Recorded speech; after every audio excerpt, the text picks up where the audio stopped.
எரேமியா தீர்க்கதரிசன புஸ்தகம் 15வது அதிகாரம் 20வது வசனத்தை வாசிக்க கேட்போம். உன்னை இந்த ஜனத்திற்கு எதிரே அரணான வெண்கல அலங்கமாக்குவேன். அவர்கள் உனக்கு விரோதமாக யுத்தம் பண்ணுவார்கள், ஆனாலும் உன்னை மேற்கொள்ள மாட்டார்கள். போதும், அவர்கள் உனக்கு விரோதமாக யுத்தம் பண்ணுவார்கள், ஆனாலும் உன்னை மேற்கொள்ள மாட்டார்கள். எதிரான சக்திகள், சத்துருடைய கிரியைகள், சில மனிதர்கள் நமக்கு விரோதமாக எப்பொழுதும் யுத்தம் செய்வார்கள். யுத்தம் இந்த உலகத்திலே நடந்து கொண்டேதான் இருக்கும். Price the Lord. மனிதன் இந்த பூமியில இருக்கிற வரைக்கும் யுத்தம் இருக்கும். எனக்கு அன்பான தேவனுடைய மக்களே, தேவனாகிய கர்த்தர் சொல்லுகிறார், உங்களுக்கு யுத்தம் உண்டு. இன்னும் ஒரு பதத்திலே சொல்லுகிறேன், போராட்டம் உண்டு. மாமிசத்தோடும் இரத்தத்தோடும், மாமிசத்தோடும் இரத்தத்தோடும் அல்ல, துரைத்தனங்களோடும். வசனம் எபேசியர் 6:12. மாம்சத்தோடு இரத்தத்தோடும் அல்ல, மாம்சத்தோடு இரத்தத்தோடும் அல்ல, துரைத்தனங்களோடும் அதிகாரங்களோடும், இப்பிரபஞ்சத்தின் அந்தகார லோகாதிபதிகளோடும், வான மண்டலத்தில் உள்ள பொல்லாத ஆவிகளின் சேனைகளோடும் நமக்கு போராட்டம் உண்டு. ஒரு யுத்தம் உண்டு, ஒரு யுத்தம் நடந்து கொண்டே இருக்கும். ஆனால் ஒரு சந்தோஷமான விடயம் என்னவென்றால், இந்த யுத்தத்திலே நாம் தான் ஜெயிப்போம். அல்லேலூயா. சத்துரு உங்களை மேற்கொள்வதில்லை, பிசாசு உங்களை ஜெயிப்பதில்லை, பிரச்சனைகள் உங்களை மேற்கொள்வதில்லை. மாறாக நீங்கள் சத்துருவை மேற்கொள்வீர்கள், நீங்கள் பிரச்சனையை மேற்கொள்வீர்கள், நீங்கள் போராட்டத்தை மேற்கொள்வீர்கள், நீங்கள் கவலைகளை மேற்கொள்வீர்கள். கரங்களை தட்டி கர்த்தருடைய நாமத்தை மகிமைப்படுத்துவோம். கர்த்தர் சொல்லுகிறார், யுத்தம் உண்டு, ஆனால் அந்த யுத்தத்திலே தோற்பது நீங்கள் அல்ல, சத்துரு தோற்கடிக்கப்படுவான். தோற்பது நீங்கள் அல்ல, உங்களுக்கு விரோதமாக எழும்பின மக்கள் தோற்கடிக்கப்படுவார்கள். முதலாவது பார்த்தா நாம் தோற்பது போல இருக்கும், ஆனால் முடிவிலே நம்முடைய தேவன் நமக்கு ஜெயம் கொடுக்கிறவராக இருப்பார். அல்லேலூயா. ஆக இன்றைக்கு ஒரு செய்தி, பிரச்சனை உங்களை மேற்கொள்ளாது, சாத்தான் உங்களை மேற்கொள்ள முடியாது. மாறுதலாக நீங்கள் பிரச்சனையை மேற்கொள்வீர்கள், நீங்கள் சத்துருவை ஜெயிப்பீர்கள். சபைக்கு கர்த்தர் கொடுத்திருக்கிற மிகப்பெரிய ஆசீர்வாதம் அதுதான். இந்த கல்லின் மேல் பாதாளத்தின் வாசல்கள் அதை மேற்கொள்வதில்லை. சபைக்குள்ள இருக்கிற தேவ பிள்ளைகளே, உங்களை மேற்கொள்ள எந்த பாதாளத்திற்கும் உரிமை கிடையாது, அதிகாரம் கிடையாது. மாறாக நீங்கள் தான் மேற்கொள்வீர்கள். திருச்சபையில் அங்க வைக்கின்ற ஒவ்வொருவருடைய வாழ்க்கையிலும் சத்துரு நம்மை மேற்கொள்ளாதபடி கர்த்தர் நம்மை பாதுகாப்பார். ஆனா ரொம்ப சந்தோஷப்பட்டு கோட்டை விட்டுறக்கூடாது. பிசாசு நம்மை மேற்கொள்ளாமல் இருக்கணும்னா நாம் கவனம் செலுத்த வேண்டிய சில பகுதிகள் இருக்கின்றன. நம்பர் 1, எப்போதும் அவருக்கு பிரியமாய் வாழ்ந்து, கர்த்தருக்கு பிரியமாய் வாழ்ந்து, அவர் கூட இருப்பதை நீங்க உறுதிப்படுத்திக்கணும். கர்த்தர் உங்கள் பட்சத்திலே இருந்து அவர் உங்களோடு இருக்கிறார் என்பதை நீங்கள் உறுதிப்படுத்திக் கொள்வதை நீங்கள் தவற விட்டு விட்டால், அது தவறினால், பிரியமானவர்களே, நீங்கள் தோற்று போவீர்கள். என்னோட கர்த்தர் இருக்கிறாரா, என்னோட ஆண்டவர் இருக்கிறாரா? எப்படி ஆண்டவர் இருப்பார் நம்மோடன்னு சொன்னா, அவருக்கு பிரியமானதை செய்யும் போதெல்லாம் கர்த்தர் நம்மோட இருப்பார். இப்போ ஒரு வசனத்தை பாருங்கள். எரேமியா தீர்க்கதரிசன புஸ்தகம் 1வது அதிகாரம் 19வது வசனம். எரேமியா 1ஆம் அதிகாரம் 19வது வசனம். அவர்கள் உனக்கு விரோதமாக யுத்தம் பண்ணுவார்கள், ஆனாலும் உன்னை மேற்கொள்ள மாட்டார்கள். உன்னை ஏன் மேற்கொள்ள மாட்டார்கள் என்று சொன்னா, உன்னை ரட்சிக்கும்படிக்கு நான் உன்னுடனே இருக்கிறேன். அல்லேலூயா சொல்லுவோம். Praise the lord. அல்லேலூயா. உன்னோடு யுத்தம் பண்ணுவார்கள், சத்துரு யுத்தம் பண்ணுவான், ஆனால் அவர்கள் உன்னை மேற்கொள்ள மாட்டார்கள். ஏன் தெரியுமா மேற்கொள்ள மாட்டார்கள்? வானத்தையும் பூமி உண்டாக்கிய தேவன் உங்களோடு இருப்பார். அல்லேலூயா. அவர் உங்களோடு இருப்பார். நெருக்குவாங்க, சில மனிதர்கள் வந்து நெருக்குவாங்க, மேற்கொள்ள நினைப்பாங்க, இவனை தோற்கடிச்சலாம் நினைப்பாங்க, இவனை அழிச்சலாம் நினைப்பாங்க. ஆனா ஆண்டவர் அனுமதிக்க மாட்டார். 129வது சங்கீதத்தில் 1-2 வசனங்களை பாருங்களேன். அங்க என்ன எழுதியிருக்கு? 129:1-2. என் சிறுவயது தொடங்கி அநேகம் தரம் என்னை நெருக்கினார்கள், என் சிறுவயது தொடங்கி அநேகம் தரம் என்னை நெருக்கியும் என்னை மேற்கொள்ளாமற் போனார்கள். ஏன் மேற்கொள்ளாம போனாங்கன்னா, கர்த்தர் கூட இருந்தார். David became increased day by day because God was with him. அவனோடு கர்த்தர் இருந்தார் என்று வேதம் சொல்லுகிறது. தாவீதோடு கர்த்தர் இருந்தார். நாளுக்கு நாள் விருத்தி அடைந்தான்.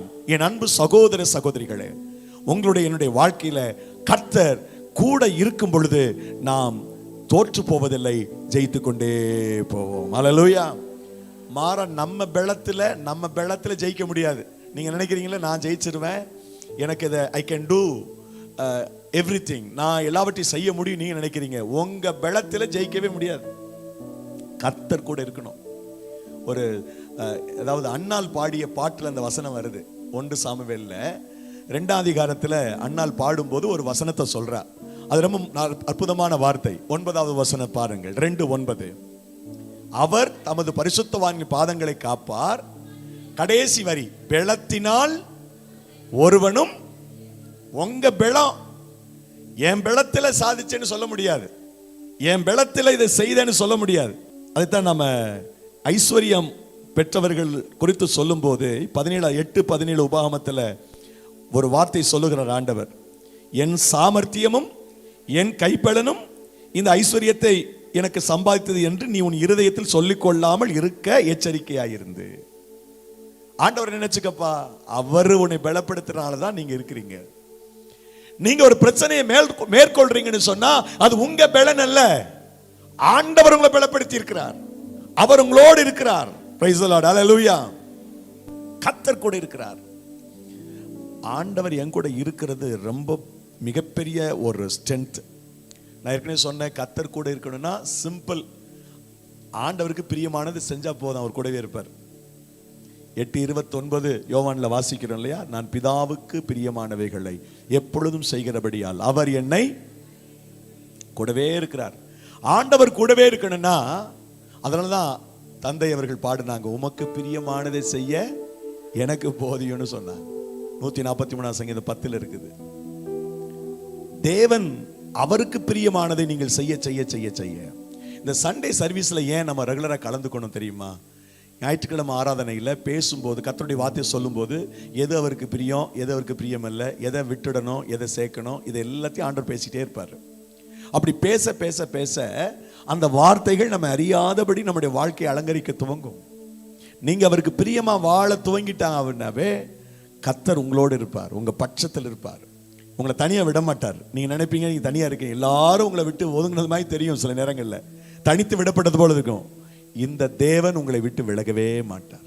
நான் உன்னை எப்படி மறப்பேன் எப்ராஹிமே, நான் எப்படி மறப்பேன், எப்படி உன்னை கைவிடுவேன்றார். நான் உன்னை விட்டு விலகுவதில்லை, நான் உன்னை. முதலாவது தேவனாகிய கர்த்தர் நம் பட்சத்திலிருந்து சத்துருக்கள் நம்மை மேற்கொள்ளாதபடி செய்யணும்னா முதலாவது நாம் கர்த்தருக்கு பிரியமானதை செய்து அவரை நம்மோடு கூட வைத்துக் கொள்ள வேண்டும். தேவன் நம்மோடு கூட இருப்பாரானால் எதுவும் நம்மை மேற்கொள்ளாது. என் அன்பு சகோதர சகோதரிகளே, இரண்டாவது சத்துருக்கள் நம்மை மேற்கொள்ளாமல் இருக்கணும்னா ஆவியானவருடைய அந்த ஆளுகைக்கு நம்மை ஒப்புக் கொடுக்கணும். ஹோலி ஸ்பிரிட், பரிசுத்தாவினுடைய நிறைவு. எல்லோரோடும் ஆண்டவர் இருக்கிறார், ஆனால் ஹோலி ஸ்பிரிட் நிறைவு நம்மோடு இருந்துச்சுன்னு சொன்னா எப்போதும் யாரும் நம்மை மேற்கொள்ள முடியாது. யுத்தம் நடக்கும், சண்டை நடக்கும், நமக்கு விரோதமாய் சத்துரு எழும்புவான், ஆனால் அவைகள் நம்மை மேற்கொள்ளாது, நமக்கு விரோதமாக அவைகள் எழும்பாது. என் அன்பு தேவனுடைய பிள்ளைகளே, ஆவியானுடைய பெலனை நீங்கள் வாஞ்சிக்க வேண்டும். நான் ஏற்கனவே இந்த வசனத்தை சொன்னேன், 143:10.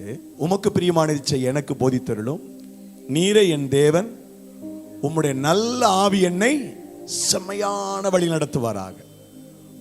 ஹோலி ஸ்பிரிட் நமக்கு வந்தாதான் சரியான பாதையில நம்ம கொண்டு போக முடியும். இந்த பெலன், ஹோலி ஸ்பிரிட் பெலன் நமக்கு இருக்கும் பட்சத்தில் பிரியமானவர்களே மிகப்பெரிய மாற்றத்தை கர்த்தர் நமக்கு செய்வார். ஆவியானுடைய பெலன் நமக்கு தேவை. ஒரு வசனத்தை வாசியுங்கள், நியாயாதிபதிகள் புஸ்தகம் 16:5.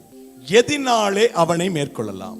போதும், எதினாலே அவனை மேற்கொள்ளலாம். சிம்சோனை எப்படி மேற்கொள்ள முடியும், எதனால் மேற்கொள்ள முடியும் என்று கேட்டார். பல யுக்திகள் எல்லாம் கையாண்டு பார்த்தார்கள். அவனை மாத்தி மாத்தி சொன்னான். ஆனா உண்மையிலே அவனை மேற்கொள்ள முடியாததுக்கு காரணம் என்னன்னா ஹோலி ஸ்பிரிட், பரிசுத்த ஆவியானவர். பரிசுத்த ஆவியானவர் மேல் வருகிற போது அவன் ஒரு தாடை எலும்பை எடுத்து 1000 பேரை கொன்று போட்டான். பரிசுத்த ஆவியானவர் மேல் வருகிற போது 2 நரிகளாக பிடித்து 300 நரிகளை கொண்டு பெலிஸ்தருடைய வேளாண்மை எல்லாம் அழித்து போட்டான். ஹோலி ஸ்பிரிட்டுடைய அந்த அனாயிண்டிங் வந்தபோது ஒரு ஆள் தான் ஆயிரக்கணக்கான மக்களை கொன்று குவிக்கக்கூடிய ஆற்றல் அவனுக்கு வந்தது. என் அன்பு சகோதர சகோதரிகளே, நம்முடைய வாழ்க்கையில், நம்முடைய ஜீவிதத்தில் பரிசுத்த ஆவியானவர் நம்மை நிரப்புகிறாரா? ஹோலி ஸ்பிரிட் நம்மை நிரப்புகிறாரா? ஆண்டவர் நம்மை நிரப்புவார் என்றால், கர்த்தருடைய ஆவியானவர் நம்மை நிரப்புவார் என்று சொன்னால் எந்த சத்துருவும் நம்மை மேற்கொள்ள முடியாது. பரிசுத்த ஆவியானவருக்கு விரோதமா யார் எதிர்த்து நிற்க முடியாது. புதிய ஏற்பாட்டு காலத்தில் ஸ்தேவான் என்ற மனிதனை குறித்து நாம் பார்க்கின்றோம். அந்த ஸ்தேவான் மேல கர்த்தருடைய பிரசன்னம் இருந்தது. அவன் எழும்பி பிரசங்கித்த போது அவனை யார் எதிர்க்க முடியல. அவ்வளவு ஞானம், அவ்வளவு வல்லமை அவனுக்குள் இருந்தது. 6வது அதிகாரத்தில் நாம் வாசிக்கின்றோம். 6வது அதிகாரம், அப்போஸ்தலர் நடபடிகள் 6வது அதிகாரத்தில் 10வது வசனம். அவன் பேசின ஞானத்தையும் ஆவியையும் எதிர்த்து நிற்க இந்த ஹோலி ஸ்பிரிட்டுடைய பெலன், பரிசுத்த ஆவியானுடைய பெலன் நமக்குள்ளே வரும் என்று சொன்னால் எந்த மனுஷனும் நம்ம எதிர்த்து நிற்க முடியாது. எந்த மனிதனும் நம்மை மேற்கொள்ள முடியாது. பரிசுத்த ஆவியானவர் ஒவ்வொரு நபரையும் நிரப்ப விரும்புகிறார். ஹோலி ஸ்பிரிட்டுடைய அனாயிண்டிங்கை நீங்க பெறணும். பரிசுத்த ஆவியானுடைய அபிஷேகம் உங்களுக்கு தேவை. ஆவியானுடைய அபிஷேகம் உங்களுக்குள்ள வந்துருச்சுன்னு சொன்னா எந்த ஆவியும் உங்களை மேற்கொள்ள முடியாது. எந்த அந்தகார கிரியைகளும் உங்களை மேற்கொள்ள முடியாது. பரிசுத்த ஆவியானவருக்கு அவ்வளவு ஆற்றல். ஏனென்றால் ஒரு மனிதன் மேல் பரிசுத்த ஆவியானவர் ஊற்றப்படுகிற போது அவனுடைய தேகத்தில் ஆண்டவருடைய முத்திரை விழுந்து விடுகிறது. அந்த முத்திரை விழுந்து விட்டால் அவன் தேவனுடைய ப்ராப்பர்ட்டி. 1 நாளாகம புத்தகம் 5:15, என்னுடைய தீர்க்கதரிசிகளுக்கு தீங்கு செய்யாமலும் இருங்கள். நான் அபிஷேக மணியின் மேல் கையை வைக்க கூடாது. என் தீர்க்கதரிசிகளுக்கு தீங்கு செய்யக்கூடாது. அவ்வளவு ஒரு அத்தாரிட்டி அந்த அபிஷேகத்தில் இருக்கிறது. கர்த்தர் உங்களோடு இருக்கிறார் என்பது அல்ல, அது மாத்திரமல்ல, கூடுதலாக அவருடைய அபிஷேகத்தில் நிரம்பி இருப்பது. சகரியா புஸ்தகத்தில் எழுதியிருக்கிறது, பலத்தினாலும் அல்ல, பராக்கிரமத்தினாலும் அல்ல, என்னுடைய ஆவியினாலே ஆகும். பரிசுத்த ஆவியானவர் உங்களுக்குள்ளே வந்துவிட்டால் பிசாசு அவளை எளிதாக உங்களை மேற்கொள்ள முடியாது. என் ஆவியை பெற்ற மனிதன் இவன் பாதுகாக்கப்பட வேண்டும். அதில் தேவன் மிக கவனமாக இருக்கிறார். என் அபிஷேகத்தினாலே அவனை நிரப்பி இருக்கின்றேன். பாருங்கள், யோசேப்பு அந்நிய தேசத்தில் இருந்தபோது அவனுக்கு விரோதமான செயல்பாடுகள் அத்தனையும் இருந்தாலும் ஆனா முடிவிலே அவன் தான் ஜெயிக்கிறான், அவன் தான் மேற்கொள்றான். காரணம் 41:38 ஆதியாகமம் சொல்லுகிறது, தேவனுடைய ஆவியை பெற்ற மனுஷன் அவன். அதே போல தானியேல் அந்நிய தேசத்திலே அவன் ஒரு அகதியாக இருக்கின்றான். அந்த மனிதன் எல்லா பிரச்சனைக்கு நடுவில் ஜெயம் பெற்று மேற்கொண்டதுக்கான காரணம் அவனுக்குள்ளே விசேஷித்த ஆவி இருந்தது என்று தானியேல் 6:3-4 வசனங்களிலே வாசிக்கின்றோம். எனக்கு அன்பானவர்களே, சத்துரு உங்களை மேற்கொள்ளாம இருக்கணும்னா பரிசுத்தாவினுடைய நிறைவை நீங்கள் பெற்றுக்கொள்ளுங்கள். 3வது, வேறு பிரிக்கப்பட்ட ஒரு வாழ்க்கை. பிரதிஷ்டை காத்துக்கணும்.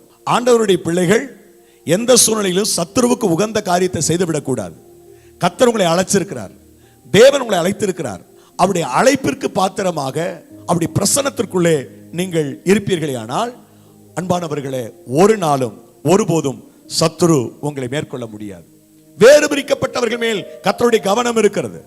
இந்த செப்பரேட் பண்ணப்பட்டவர்கள், வேறு பிரிக்கப்பட்ட ஜீவிதம், ஆண்டவருக்கு வைராக்கியமாய் நிற்கின்றவர்கள், உலக காரியத்திற்கு இந்த பக்கம், அதாவது விளாங்க மீன் மாதிரி தலையையும் வாழையும் மாத்தி மாத்தி காட்டுற அந்த நிலை இருக்காது. நிறைய பேர் உலகத்துக்கு போகும்போது உலகத்துக்கு தகுந்தபடி மாறிடுறாங்க.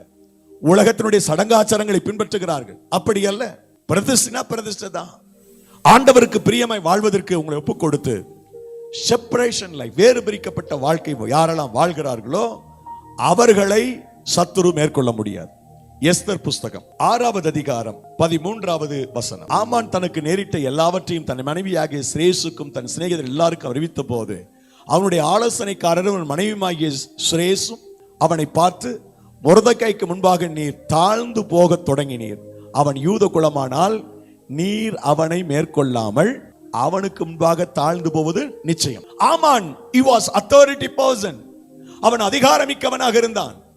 அவன் நினைச்சான எது வேணாலும் செய்யலாம். அவ்வளவு பெரிய ஆளுமை திறன் கொண்டவன் ஆமான். ஆனால் வேறு பிரிக்கப்பட்ட ஜீவிதம் செய்கிறவன் மொர்தெகாய் தேவனை தவிர யாரையும் வணங்க மாட்டான். தேவன் நியமித்த சட்ட திட்டங்கள் கற்பனையின்படி நடக்கிறவன், பிரதிஷ்டையிலே உண்மையாக இருக்கிறவன். ஆகவே அவனை குறித்து சாட்சி சொல்றான். அவர் வீட்டுக்காரங்களே சாட்சி சொல்றாங்க, அவன் யூத குலமானால், என ஒவ்வொரு யூதனும் தேவனுடைய பிரமாணத்திலே உறுதியாக இருக்கிறவர்கள். அவன் யூத குலமானால் நீர் அவனை மேற்கொள்ளாமல் அவனுக்கு முன்பாக தாழ்ந்து போவது நிச்சயம். அதாவது அந்த நாளிலே யூதரின் பயங்கர் அவர்களை மேற்கொள்ளலாம் என்று எண்ணினார்கள், நம்பினார்களே. அந்நாளில் தானே யூதரானவர்கள் தங்கள் பயங்கரை மேற்கொள்ளும்படிக்கு காரியம் மாறுதலாய். கரங்களை தட்டி கர்த்தருடைய நாமத்தை எழுப்புவோம். சில நேரம் பாத்தீங்கன்னா நீங்க தோற்கிற மாதிரியே தான் இருக்கும் சூழல். சோர்ந்து போகாதீங்க. வேறு பிரிக்கப்பட்ட காரியம், செப்பரேஷன் லைஃப்ல இருங்க, உறுதியா இருங்க, அர்ப்பணிப்புல சரியா இருங்க, பிரதிஷ்டையில் சரியா இருங்க. அப்படி இருக்கும் பட்சத்தில் வெற்றி நமக்குத்தான், ஜெயம் நமக்குத்தான். அந்த நாள், அதாவது ஆதார் என்கிற மாதம் 12ஆம் மாதத்திலே 13ஆம் தேதியிலே யூதரின் பயங்கர் அவர்களை மேற்கொள்ளலாம் என்று நம்பினார்களே. ஆனால் அதே நாளிலே யூதரானவர்கள் தங்கள் பயங்கரை மேற்கொள்ளும்படி காரியம் மாறுதலாய் முடிந்தது. நிறைய பேருடைய காரியம் மாறுதலா முடியும். பிசாசு உங்களுக்கு வச்ச செக்கை கடந்து நீங்க சத்ருக்கு செக் வைப்பீங்க. நீங்க எதிராளிகளுக்கு எதிராக நின்று அவனை மேற்கொள்ளும்படி கர்த்தர் உங்களுக்கு உதவி செய்வார். யாரெல்லாம் உங்களை கவிழ்த்து போட நினைத்தார்களோ, உங்களை அழித்து போட நினைத்தார்களோ, அவர்களுக்கு விரோதமாக கர்த்தர் உங்களை எழுப்புவார். நீங்கள் மேற்கொள்வீர்கள். காரியம் மாறுதலாய் மாறும். ஹல்லேலூயா. காரியம் மாறுதலாய் மாறும்.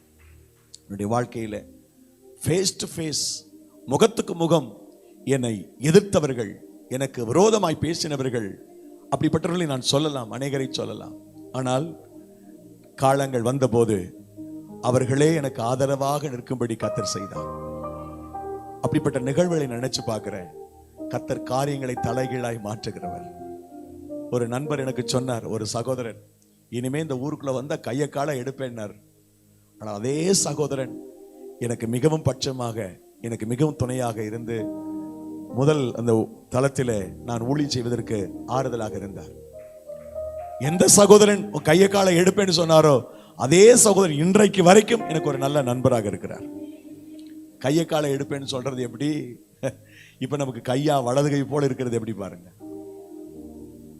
ஏதாவது ஒரு உதவி கேட்டுட்டோம்னா, நான் அந்த நாட்கள்ல பிரதர் இதை செய்யணும்னு சொன்னா உடனே செய்வார் அவர். நான் நினைச்சு பார்ப்பேன், இந்த மனுஷன் தானே நம்ம கையை கால எடுப்பேன்னு சொன்னா, ஆனா இதே மனுஷனை கடவுள் எப்படி நமக்கு கையா வச்சிருக்கிறாரு. இன்று ஆண்டவருடைய காரியத்தை மாறுதலாய் முடிய பண்ணுவார். எதை பத்தி கவலைப்பட்டு இருக்கீங்க? எதை பத்தி கவலைப்படுறீங்க? எதை பத்தி சஞ்சலப்படுறீங்க? உங்களுக்கு விரோதமா செய்வன பண்ணலாம், ஏவல் பண்ணலாம், பெலிசுனியம் பண்ணலாம். ஆண்டவர் சொல்றாரு, எல்லாத்தையும் மாற்றுவேன். காரியம் மாறுதலா முடியும். காரியம் மாறுதலா முடியும். கர்த்தருடைய வல்லமை விளங்கும். Praise the lord. ஹல்லேலூயா. தேவன் எத்தனை நல்லவர். முதலாவது, கர்த்தருக்கு பிரியமாய் நடந்து கர்த்தர் கூட இருக்கிறாரான்னு பார்க்கணும். இரண்டாவது, பரிசுத்தாவினுடைய. மூணாவது, வேறு பிரிக்கப்பட்ட வாழ்க்கை. நாலாவது, இது போன்ற ஐக்கியம். ஏன் சர்ச்சுக்கு வர சொல்றோம் அப்படின்னா, இந்த ஐக்கியமே உங்களுக்கு ஒரு பெரிய பலன் தான்.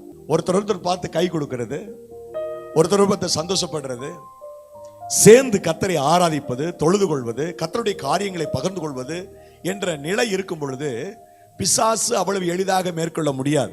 பிசாசு நமக்கு எப்ப பயப்படுவான் தெரியுமா? நீங்க ஒரு மனமா இருந்தீங்கன்னா. அதனாலதான் அப்போஸ்தலர் நடபடிகள் புத்தகத்துல ஒரு மனம் என்ற வார்த்தை திரும்ப திரும்ப வரும்.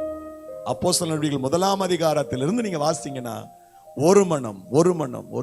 அதனால ஐக்கியத்தை வலுப்படுத்துங்க. ஐக்கியம் உடைஞ்சிராம சண்டை போடுறாங்க, அவங்களை சமாதானப்படுத்துங்க. ஐக்கியத்துக்காக எதை வேணாலும் செய்யுங்க, விட்டு கொடுங்க. ஒன்னும் சொல்ல போனா உங்க சுய கௌரவத்தை கூட விட்டு கொடுக்கலாம் ஐக்கியத்துக்காக. நீ சூடு சொரணை இல்லாம மறுபடியும் அவள்கிட்ட போய் பேசுறப்பாரு அப்படின்னு பார்த்தவங்க சொல்லுவாங்க. கவலைப்படாதீங்க. ஐக்கியத்துக்காக நீங்க இறங்கி போறது தப்பு இல்லை. ஆமென். பிரஸ்டீஜ் இஷ்யூ நிறைய இருக்குது நமக்குள்ள. ஈகோ ப்ராப்ளம் இருக்குது. நான் தோத்திரம் போடுறதா, அவர் முதல்ல தோத்திரம் போடுறதா? யாரு போட்டாதா என்ன? நீங்க தோத்திரம் போடலைன்னா ஆண்டவருக்கு தான் ஆத்திரமா இருக்கும். இப்படி இருக்கிறானே என் மக இப்படி இருக்கிறாங்களே. நீங்க பகைமையை மறந்துட்டு கை கொடுக்குவது, பகைமையை மறந்துட்டு ஸ்தோத்திரம் பண்றது, சாத்தானுக்கு ஆத்திரம் வரும். அல்லேலூயா. நீங்க சண்டை போட்டீங்கன்னா தேவனுக்கு ஆத்திரம் வரும். நீங்க சமாதானம் ஆயிட்டீங்கன்னா யாருக்கு ஆத்திரம் வரும்? ஐக்கியத்தை வலுப்படுத்துங்கள். பிரசங்கி புஸ்தகம் 4ஆவது அதிகாரம் 12வது வசனம். ஒருவனை யாதாம் ஒருவன் மேற்கொள்ள வந்தால் இருவரும் அவனுக்கு எதிர்த்து நிற்கலாம். முப்புரி நூல் சீக்கிரம். யாராவது எதிர்கொள்ள வந்தால் இருவரும் ஒன்றாய் சேர்ந்து ஜெபிக்கும் போது அங்க ஒரு பெரிய வெற்றி கிடைக்கும். ஒரு முறை ராஜா நேபுகாத்நேச்சர் ஒரு சொப்பனங்கள் காண்டான். அந்த சொப்பனத்துக்கான அர்த்தத்தையும் சொல்லணும், சொப்பனத்துக்கான அர்த்தத்தை சொல்லணும். அப்படி சொல்லலைன்னா எல்லாரையும் கொன்று போடுவேன்னு ஒரு சட்டம் போட்டான். என்ன அநியாயம் ராஜா, ஒன்னும் சொப்பனத்தை சொல்லுங்க, அப்பதான் அர்த்தத்தை சொல்ல முடியும் அப்படின்னு சொன்னாங்க அவங்க. அதெல்லாம் முடியாது, நான் கண்ட சொப்பனத்தையும் சொல்லணும், சொப்பனத்துக்கு அர்த்தத்தையும் சொல்லணும். அப்போ யோசனையாய் தானியேல் பேசினான். அதிகாரியிடத்துல பேசி தானியேல் 2ஆம் அதிகாரம் 17, 18, 19 வசனங்களை நீங்க பாத்தீங்கன்னா, பின்பு தானியேல் தன் வீட்டுக்கு போய் தானும் தன் தோழரும் பாபிலோனில் மற்ற ஞானிகளோடும் கூட அழியாதபடிக்கு இந்த மறைபொருளை குறித்து பரலோகத்தின் தேவனை நோக்கி இரக்கம் கேட்கிறதுக்காக அனனியா, மீசாவேல், அசரியா என்னும் தன்னுடைய தோழருக்கு இந்த காரியத்தை அறிவித்தான். பின்பு ராக்காலத்தில் தரிசனத்திலே தானியேலுக்கு மறைபொருள் வெளிப்படுத்தப்பட்டது. இதை தன்னுடைய நண்பர்களோடு சேர்ந்து ஜெபித்தான். அந்த ஜெபம் ஒரு பெரிய பலனை கொடுத்தது. நீங்க மேற்கொள்ளணும் அப்படின்னு சொன்னா ஐக்கியம் தேவை. அல்லேலூயா. ஐக்கியத்தை நாடுகிறவர்கள், ஐக்கியத்தை விரும்புகிறவர்கள், ஐக்கியத்தை உருவாக்குகிறவர்கள் நிச்சயமாகவே ஆசீர்வதிக்கப்பட்டவர்கள். ஒரு டெய்லரு தினோண்டு ஊசிய வேலை முடிச்சோன்னு தலைப்பாகையில அப்படி குத்திக்கிட்டார். பெரிய கத்திரிக்கோலை அப்படி அசால்ட்டா தூக்கி போட்டார். ஒரு பெரிய பொருள் அசால்ட்டா தூக்கி போடப்படுது, ஆனா சின்ன அந்த பொருளுக்கு அவர் தலையில இடம் கொடுத்தார். கத்திரிக்கோளுக்கு தரையில இடம், ஊசிக்கு தலையில இடம். ஏன் அப்படின்னா ஊசி இணைக்கும், கத்திரி பிரிக்கும். அல்லேலூயா. ஒரு நிகழ்வு தான் அது. நான் தலையில, ஆண்டவருடைய தலையில இருக்கணும்னா நான் இணைக்கிறவனா இருக்கணும். நீங்க பிரச்சனை ப்ராப்ளமேட்டிக்கா இருந்தீங்கன்னா எங்க போட்டுருவார் ஆண்டவர்? கத்திரிக்கோளை தரையில போடுற மாதிரி தரையில போட்டுருவார். நீங்க தலையில இருக்க விரும்புறீங்களா, தரையில இருக்க விரும்புறீங்களா? தலையில் இருக்க விரும்புகிறீர்களா, தரையில் இருக்க விரும்புகிறீர்களா? தலையில் இருந்தா என்ன பண்ணணும்? சண்டை சச்சரவு வந்தா அது கொஞ்சம் பாலம் ஆயிடணும், சமாதானத்தை படுத்தணும், அவங்களோட இணைந்து கொள்ளணும், அவங்கள உற்சாகப்படுத்துங்க. ஃபெலோஷிப்ன்றது அவ்வளவு முக்கியம். 5வது, அவருடைய கிருபையை பற்றி கொள்ளுங்க எப்போதும். அப்பதான் பிசாசை மேற்கொள்ள முடியும். நான் நிறைய நேரங்களில் பிசாசு விரட்டும் போது இதை சொல்லுவேன். ஜபம் இருக்காது, நான் டிராவல் பண்ணிட்டே இருப்பேன். சம்டைம்ஸ் பிசாசை விரட்ட வேண்டிய கட்டாயம் இருக்கும். அப்படி நெருக்கடி வந்துட்டா இந்த பிசாசை விரட்டுறதுக்கு முன்னாடி நான் ஆண்டவர்கிட்ட ஒரு ப்ரேயர் பண்ணுவேன். ஆண்டவரே, நம்முடைய கிருபைக்குள் வந்து விடுகிறேன், என்னுடைய கிருபைக்குள் மூடிக்கொள்ளும் சுவாமி. இந்த கிருபையில நிக்கிறவங்க அவங்களை எப்போதுமே பிசாசு ஜெயிக்க முடியாது. அல்லேலூயா. நீங்க சொல்லுங்க, ஆண்டவருங்க கிருபையில எங்களை வச்சுக்கங்கப்பா, என் குடும்பம், என் பிள்ளை, என் கணவர், என் மனைவி உங்க கிருபைக்குள்ள இருக்கட்டும்னு சொல்லுங்களேன். அந்த கிருபை உங்களுக்கு சொந்தமாயிடுச்சுன்னா, அந்த கிருபையில நீங்க நின்னுட்டீங்கன்னு சொன்னா அந்த கிருபை உங்களை காப்பாற்றும். காப்பாற்றுவது மாத்திரமல்ல, சத்துரு உங்களை மேற்கொள்ளாதபடிக்கு அது பாதுகாக்கும். அல்லேலூயா. ரோமர் புஸ்தகம் 6வது அதிகாரம் 14வது வசனம். நீங்கள் நியாயப்பிரமாணத்திற்கு கீழ்ப்பட்டிராமல் கிருபைக்கு கீழ்ப்பட்டிருக்கிறபடியினால் பாவம் உங்களை மேற்கொள்ளும். பாவம் மாத்திரமல்ல, எந்த சத்துருடைய காரியங்களும் மேற்கொள்ளாது. கிருபை அவ்வளவு ஸ்பெஷலா நம்மை பாதுகாக்கும், ப்ரொடெக்ட் பண்ணிட்டே இருக்கும். இந்த தாவீதுடைய லைஃப்ல பாருங்க, எவ்வளவு பிரச்சனை. எத்தனை முறை சவுல் அவனை கொன்று போட முயற்சித்தான், எத்தனை முறை பெலிஸ்தியர்களும் மற்றவர்களும் அவனுக்கு விரோதமாய் எழும்பினார்கள். ஆனால் எல்லா நிலையிலும் தாவீது காப்பாற்றப்பட்டதற்கான காரணம், தாவீதுக்கு ஆண்டவர் விசேஷித்த கிருபைகளை அருளினார். தாவீதுக்கு அருளிய கிருபை நிச்சயமான, தாவீதுக்கு அருளிய நிச்சயமான கிருபை. ஆண்டவர் எங்களுக்கு அந்த கிருபை வேணும் ஆண்டவரே. we need that grace. அந்த கிருபை எனக்கு வேணும், அந்த கிருபை எனக்கு வேணும். கிருபையில நிலைச்சிருக்கிறது. 6வதாக, தேவனுடைய அதிகாரத்தை நாம் பெற்றுக்கொள்ள வேண்டும். அத்தாரிட்டியை பெற்றுக்கொள்ளணும். தேவனுடைய அதிகாரம் நமக்கு இருக்கும் என்று சொன்னால், பிரியமானவர்களே, எந்த சத்துருடைய கிரியைகளும் நம்ம மேற்கொள்ளாது. நான் நினைப்பேன், அடிக்கடி நினைப்பேன், ஒரு பிசாசு ஒருத்தனை பிடிச்சதுன்னா அவன் ஜென்மத்துக்கும் அவன் எழும்ப முடியல. அவன் ஆட்டி படைக்குது அந்த ஆவி, ஒரு ஆவி. ஆனால் ஆண்டவருடைய பெரிய கிருபையினால பிசாசை விரட்டிட்டே இருக்கிறோம். நம்ம எப்படி தப்புவிக்கிறோம், நம்ம எப்படி தப்புறோம் அப்படின்னா, ஒரு அதிகாரத்தை கொடுத்திருக்கிறார், அவ்வளவுதான். அல்லேலூயா. அந்த அதிகாரம் இல்லைன்னா அதை செய்ய முடியாது. பிசாசை விரட்டுகிற அதிகாரத்தை ஆண்டவர் கொடுக்கிறார். லூக்கா நற்செய்தி நூல் 10வது அதிகாரம் 19வது வசனத்தை நீங்கள் வாசித்து பாருங்கள். சர்ப்பங்களையும் தேள்களையும் மிதிக்கவும் சத்துருடைய சகல வல்லமைகளை மேற்கொள்ளவும் உங்களுக்கு அதிகாரம் கொடுக்கிறேன். ஒன்றும் உங்களை, சத்துருடைய சகல வல்லமையையும், யுத்தம் நடக்கும், நீங்க சத்துருவை சந்திப்பீங்க, ஆனா உங்களை அவைகள் மேற்கொள்ளாது, நீங்கள் அவைகளை மேற்கொள்வீர்கள். பிசாசு நம்மளை மேற்கொள்ளக்கூடாது, நாம தான் பிசாசை மேற்கொள்ளணும். ஆனா அந்த அத்தாரிட்டி இல்லாம போய் கை வைக்க கூடாது. அப்போஸ்தலர் நடவடிக்கைகள் 19:16 அந்த அதிகாரம் இல்லாம கை வச்ச ஸ்கேவா மந்திரவாதியினுடைய பிள்ளைகள் அவர்களை பிசாசு மேற்கொண்டதுன்னு இருக்குது. அப்படித்தானே இருக்குது இல்லையா? 19:16 ஆக்ட்ஸ் 19:16 பொல்லாதாவியுடைய மனுஷன் அவர்கள் மேல் பாய்ந்து பலாத்காரம் பண்ணி அவர்களை மேற்கொள்ள இங்க எது ஏன் இப்படி நடக்குதுன்னா அவன் எந்த அதிகாரம் இல்லாம போயிருக்கிறான். நான் பிசாசை விரட்டுவது எப்படி, நான் பிசாசை எப்படி விரட்டுறோம்னா நமக்கு ஒரு அதிகாரத்தை கர்த்தர் கொடுத்திருக்கிறார். God gave us the special authority against evil spirit.